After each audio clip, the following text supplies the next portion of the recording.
Hello, I'm Bon Suss with another RE Tech Tip. All right, boss, we're going to roll. 3 times. Look at your pitch sign. You're to your left. Jimmy, can you hear me over there? Yeah, 10-4. Today I'm going to show you how to properly install your car harness and antenna cable. All you need for tools are a pair of flush cuts and some tie wraps. First, plan out how you intend to route the cable throughout the car. The first thing I do is unfurl the harness and locate the helmet lead and tuck that up, right side or left side, depending what your driver preference is for his helmet. Then you'll have the connection box. I generally mount it somewhere along the door bar or the door pad, and then I lay the push-to-talk lead up by the steering wheel.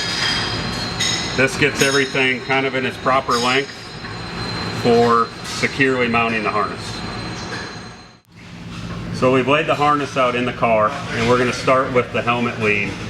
I like to leave about 12 inches of the lead hanging past where I'm going to mount it to the car.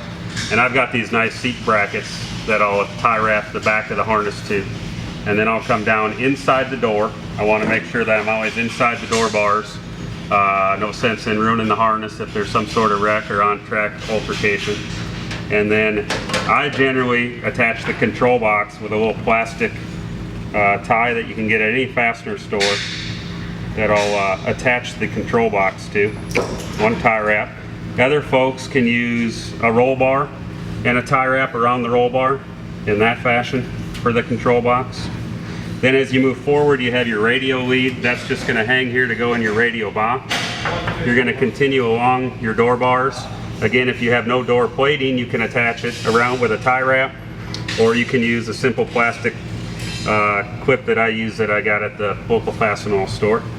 I'm going to come up along the door bar here, and I get near the steering column. So on the dash bar, I've got a tie wrap here that I'll attach it to,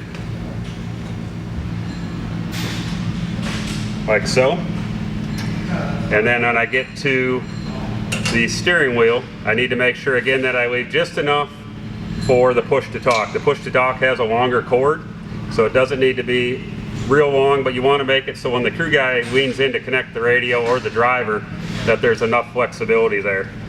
And then I'll pull all my excess back towards my control box, and I'll roll up the excess and tuck that right next to that control box.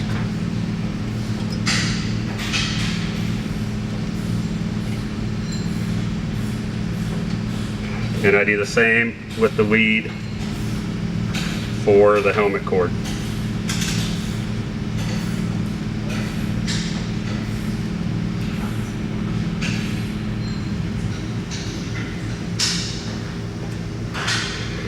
And then once I have that all laid out, I can go along and tighten all my tie wraps. I wait to tighten all of them till the very end, because obviously if I need to pull a little bit of extra length in one fashion or the other, or one direction, I can do that. One other note is, as I lay the harness in here, you can see I have my battery cable here. Everyone runs their cables different. Some people run their cables on the other side, but I run mine on this side of the car, so I want to make sure I maximize the difference from that battery cable. So I'm going to run the battery cable down here. I'm going to run the radio harness up here. Another area that people can get some interference is their ignition panel. As you can see on this new car, is not in there yet, but that's going to be probably up in this left-hand side.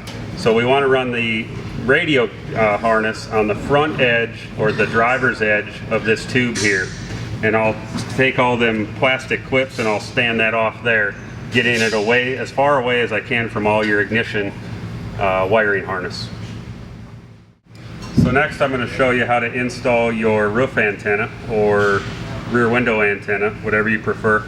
Short track racing, I don't always run the antenna, but some of the larger tracks we may run, it's a needed item. So I'll take and unfurl the cable. I'll take the radio leads and pair them together, and I'll start to trace where I need the cable to run up the car. I making sure that I have enough antenna to get to where my roof mount antenna is going to be. Obviously somewhere most guys put it rear of the car. If you want to bias it left or right, you can. So I'm going to tie wrap the radio harness antenna to the chassis, leaving enough room to connect my roof antenna. And then I'm going to route this down this pillar. Just simple tie wrap. Remember, we're just going a little enough to hold the cable in place. We're not going tight yet. Important note, when you get to where they're running along the door or your door bars, you need to leave your antenna and your radio harness leads separate. So I'll use the same plastic ties that I did the harness with, and I'll route this along the door. All right, so I run a door pad on the inside of my car, and as you can see, I poked the antenna cable and the radio lead through the door pad. Make sure I leave 10, 12 inches of cable there to make it easy to put the radio into the radio box. So I'll grab the radio here, and I'll first connect the cable, and I'll make sure to securely, or to really push that in there good and firm, and then I'll connect the antenna, and then I'll mount that into the radio box. And obviously this location makes it easy for the driver to adjust if he goes to an alternate channel or his volume. That's your Racing Electronics tech tip. Be sure to check out this tech tip and others at racingelectronics.com.